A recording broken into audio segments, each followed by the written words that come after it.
Bonjour mon garçon, comment vas-tu aujourd'hui? Comment te sens-tu? Je te propose de me suivre dans une incroyable aventure. Écoute, écoute bien ce qui est arrivé à Ilham, le petit garçon.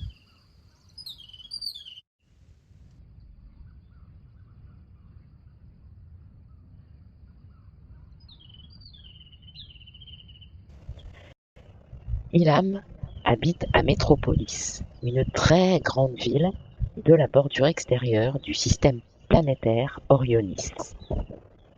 À Métropolis, tout le monde bouge tout le temps. Les gens ne savent pas s'arrêter. Ilham, lui, a 10 ans. Il adore les bandes dessinées et se rendre dans la petite librairie du vieux Oscar, juste en bas de chez lui, à l'angle de sa rue. Nous étions le 15 Saturnaire et il était exactement 11h11 lorsque Ilham fit tinter la petite clochette de la librairie. Le libraire l'attendait. Il savait qu'Ilham allait venir. Il tenait entre ses mains un livre très très spécial. Sa couverture était en cuir, d'un rouge sombre et ornée de petites corniches. Ses pages étaient nombreuses et jaunies par le temps. Oscar, en toute confiance, tendit l'ouvrage à Ilham et lui dit: Si tu veux vivre une expérience unique et incroyable, si tu aimes les bonnes sensations, concentre-toi et lis cette histoire. Que fit Ilham selon toi? Rongé par la curiosité, il trouva le coussin sur lequel il avait l'habitude de s'asseoir et croisa ses jambes. Le dos droit, mais pas trop non plus, et ouvrit la première page du livre appelé Le trésor et la paix. L'aventure commence. Pour toi aussi, mon garçon. Alors je t'invite, si tu veux bien, à prendre la même position que Ilham. Assis, jambes croisées, ferme tes petits yeux et laisse-toi porter.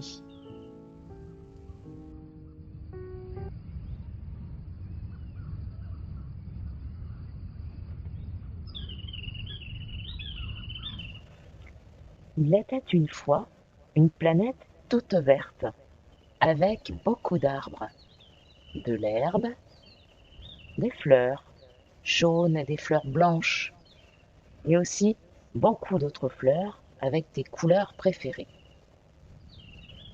Cette planète dégageait énormément d'oxygène, de l'air très pur.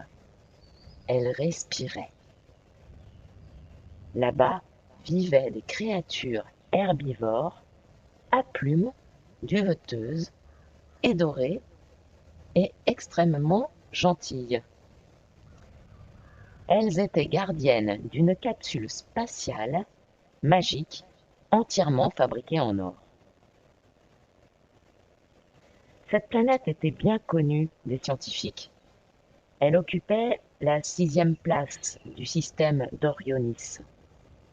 Seulement, personne n'était jamais parvenu à aller aussi loin. La légende racontait que pour y parvenir, il fallait emprunter un chemin très secret dont très peu de gens avaient découvert l'accès, seulement quelques sages.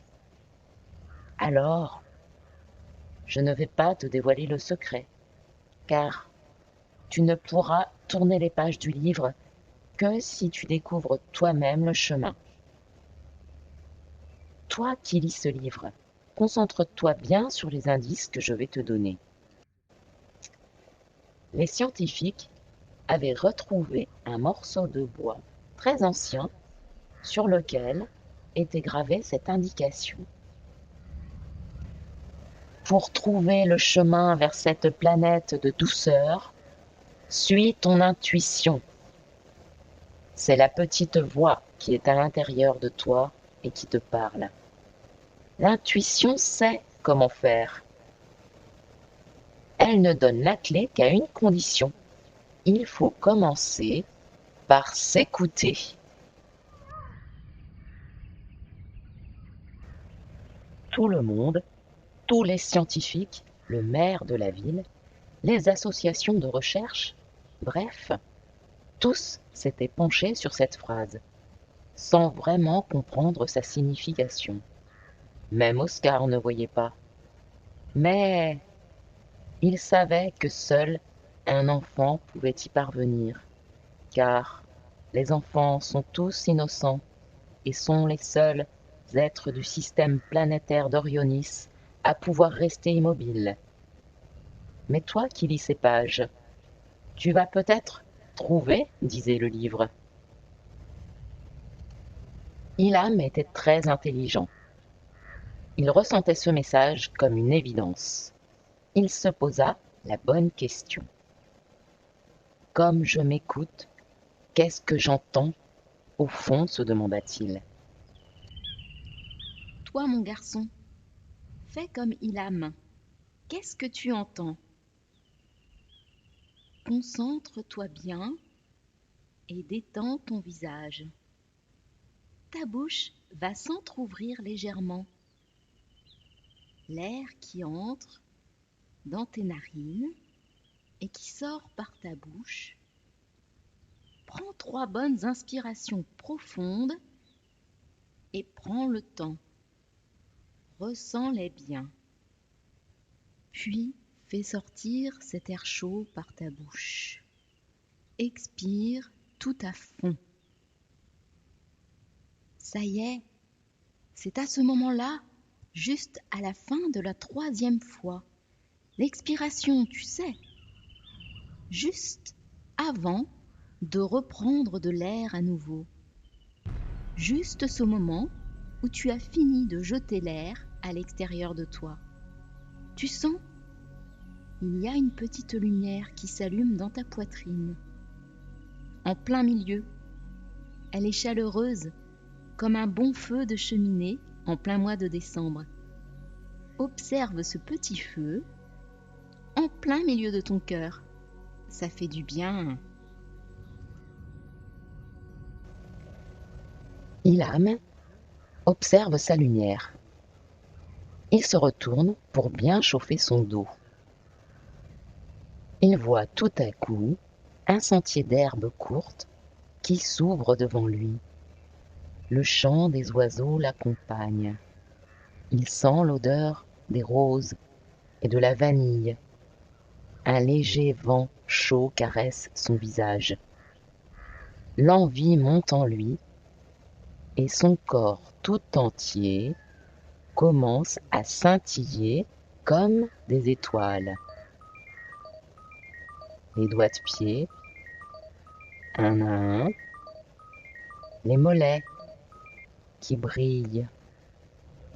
Il sent comme des vagues dans ses cuisses, ses bras aussi, mais d'abord les avant-bras, puis les coudes font de la place à des petits tourbillons d'air tout chaud.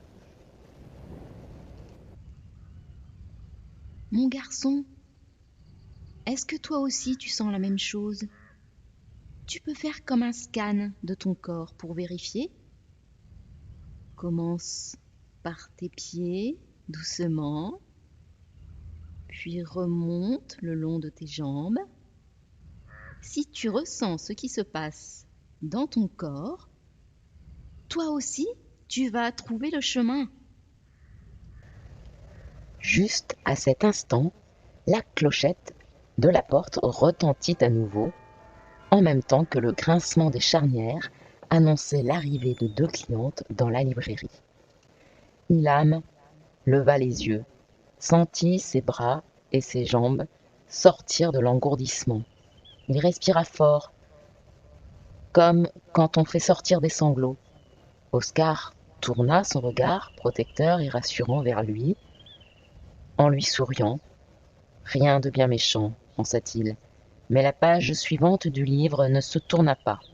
Il essayait pourtant, avec ses doigts, avec délicatesse, avec force, mais rien à faire. Ilham était sorti de sa concentration. Oscar laissa de côté ses 2 clientes un instant, alors qu'elles observaient les nouveautés dans les rayons. Ne t'en fais pas, Ilham. Reviens demain, même heure. Voilà pour toi, mon garçon. Suite au prochain épisode.